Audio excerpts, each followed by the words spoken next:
Hi මං ඔන්න තවත් වීඩියෝ එකක් අරන් ආවා. මං මෙදා සැරේ අරන් ආවේ නම් කකුලුව හදන විදිය. ඒකත් මාළු වලටම අයිති වෙනවා. මාළු වර්ගයක්මනේ. ඉතින් කකුලුව හදන එක විදිහ තියෙනවා. ඒ වුණාට මේක මං හදන විදිය. එහෙනම් අපි බලමුද මං කොහොමද ගෙදර කකුලුව හදන්නේ කියලා. අපි තෙම්පරාදුවට පොල් තෙල් ටිකක් දාගමු. ඔයාලට කැමති නම් ගී, බටර් ඕන දෙයක් එකතු කරගන්න පුළුවන්. ඊළඟට ඉඟුරු, සුදුලූණු, කරදමුංගු, කරාබු නැටි, කුරුඳු මේ ඔක්කොම දාලා අපි පේස්ට් එකක් හදා ගන්නවා. ඒකත් මේ හොඳට මදගින්දරේ රත් වෙච්ච තෙල් වලට දානවා. ඒ වගේම කරපිංචා, රම්පේ, සේර මේවා අනිවාර්යයෙන්ම දාන්න ඕනේ. එතකොට ටිකක් රහ වැඩි වගේම මේ ගොඩක් ගුණයි. එතකොට අපි මේ තෙම්පරාදුවටම උළු හාල් ඇට ටිකක්, අබ ඇට ටිකක්, ඒව ටිකක් දාලා කහ ටිකක්, ලුණු ටිකක් ඒ ටිකක් දාලා හොඳට තෙම්පරාදු කරනවා. සාමාන්‍යයෙන් ලුණු දැම්මම තෙම්පරාදුවට ඉක්මනට මේ ලුණු ටික මේ බැදෙනවා. ඒ නිසා අපි ඒ වෙලාවටම දාගන්නවා ලුණු ටිකකුත්.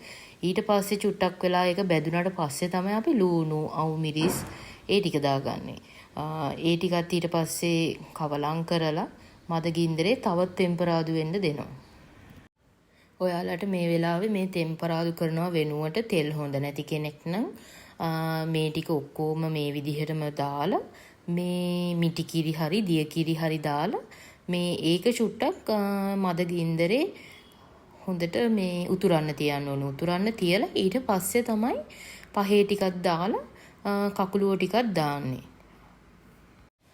අපි දැන් තෙලෙන්නේ තෙම්පරාදු කරගත්ත. ඒක නිසා අපි ඒකටම මිරිස් කුඩු, ගම් මිරිස් කුඩු, 3-5 කුඩු, බෙදපු කළු කුඩු ඒ ටික ඔක්කොම දාලා මේ රන්වන් පාට වෙනකම් ආයෙමත් පොඩ්ඩක් මද ගින්දරේ හොඳට තෙම්පරාදු කරගන්නවා.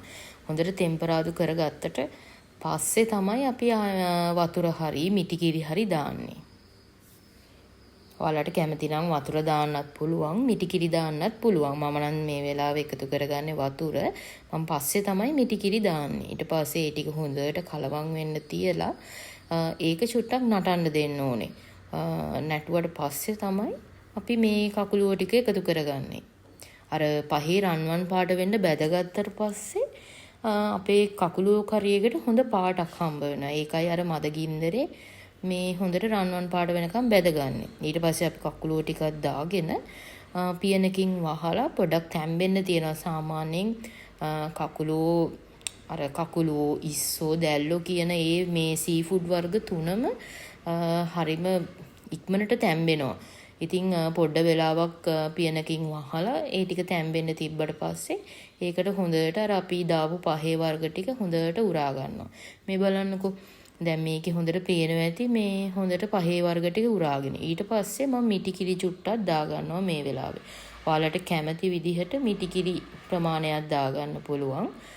දාගෙන චුට්ටක් කවලම් කරලා පොඩ්ඩක් හොඳට කලවම් කරගන්න ඕනේ. මොකද මේ වෙලාවේ සමහරක් විට කියන්නේ දැන් ඔය කකුලුව ලොකු නිසා පහේ වර්ග ටික යට කලවම් වෙලා නැති වෙන්නත් පුළුවන්. ඒ නිසා අපි යටින් පොඩ්ඩක් හැන්ද දාලා යට පොඩ්ඩක් කවලම් කරගන්නවා. ඊට පස්සේ උතුරගෙන එද්දී මිටි කිරි දාලා ඔක්කොම කරලා උතුරගෙන එද්දී ඊට පස්සේ තමයි අපි තක්කාලි දාන්නේ. සමහරක් කට්ටිය තෙම්පරාදුවටම දානවා. ඒ වගේ එක විදි තියෙනවා. මම නම් දාන්නේ අන්තිමටම තමයි තෙම්පරාදුවට. එතකොට ටිකක් රසයි, හොඳට ඇඹුල් ගතිය දැනෙනවා. ඊට පස්සේ ඒ ටිකත් ඔක්කොම දාලා ආයෙමත් හොඳට කවලම් කරලා මද ගින්දරේ උතුරන්න තියලා අපිට කැමති නම් මේ වෙලාවේ චූටි මුරුංගා කොළ ඒව ටිකකුත් එකතු කරගන්න පුළුවන්. සාමාන්‍යයෙන් අපි මුරුංගා කොළ එකතු කරගන්නේ දැන් සීෆුඩ්, ඉස්සෝ, දැල්ලෝ, කකුලෝ කියන මේ වර්ග තුනම ගොඩක් ඌෂ්ණාධික කෑම.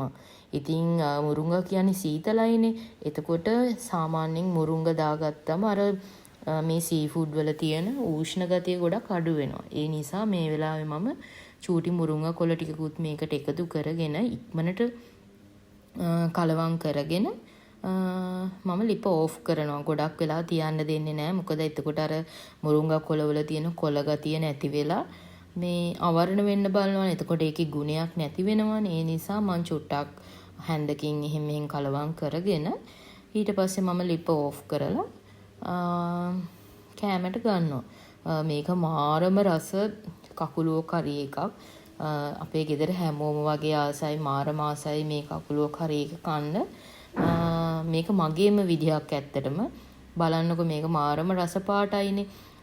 ඉතින් සමහරක් කියන්නේ මේ විදිහටම සමාන විදිහට තමයි ගොඩක් වෙලාවට ජැෆ්නවල ඒ කියන්නේ යාපනයේ කකුලුව හදන්නේ. ඉතින් ඔයාලා මේ විදිහට හදලා බලන්නකො මේක මාරම රස කකුලුව කරි එකක්. ඔයාලා හැදුවොත් මටත් කියන්න මේක රසයිද කොහොමද කියලා කියන්න. ඉතින් අඩුපාඩු මොන හරි තියෙනවා නම් ඒකත් කමෙන්ට් එකක් දාගෙන යන්න. ඉතින් ඔයාලට ගොඩාක් ස්තුතියි මට මේ දෙන ආදරයට මේ දෙන සහයෝගයට ගොඩාරියක් ස්තුතියි. Thank you for watching my YouTube channel.